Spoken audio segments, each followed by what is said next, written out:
আমরা ময়রান কালো ভুনা খাইতে চলে আসছি আলামিন হোটেলে। তো আমাদের সাথে আমার বান্ধবী আছে, আজকে আমাদের পরীক্ষার শেষের দিন, তাই আমরা আজকে খুব মজা করে চলে আসলাম কালা ভুনা খাওয়ার জন্য। তো আলহামদুলিল্লাহ খুব ভালো লাগে এখানে খাবারটা। তো তো গীতমণি, তোমার ফিলিংস কেমন? এক্সাইটেড।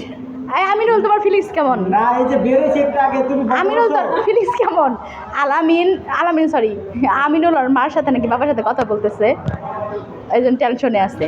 তো আলামিন হোটেলের খাবার অনেক দুর্দান্ত, নিরিবিলি পরিবেশে আছে। তো আমিনুল, তোমার ফিলিংস কেমন? আবার আবার তোর ফিলিংস কেমন?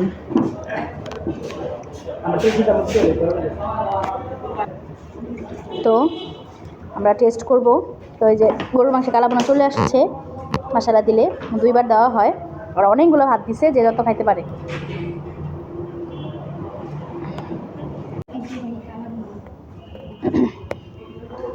প্রথম আমি আলু ভর্তাটা নিয়েছি, আলু ভর্তাটা দিয়ে খাবারটা শেষ করব।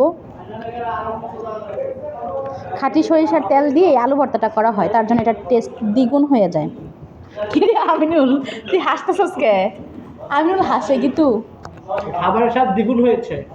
ইয়া ভাতগুলো এত সুন্দর জর্জরে, আর সাথে হচ্ছে করলা ভাজি। করলা ভাজিটা অনেক ভালো লাগতেছে খাইতে, দুর্দান্ত কম্বিনেশন। তো গরুর মাংস টেস্ট করলাম।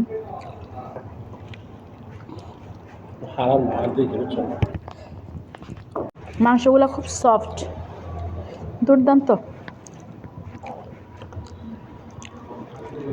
আলহামদুলিল্লাহ, তার সাথে একটা প্যাকেজের সাথে দইও আছে। তো এখন আমি ডালটা নিব, মশলা দিলে ডালটা খুবই ঘন, ডালটা খুবই মজা। তো এই ডালটা দিয়ে মাংসটা দুর্দান্ত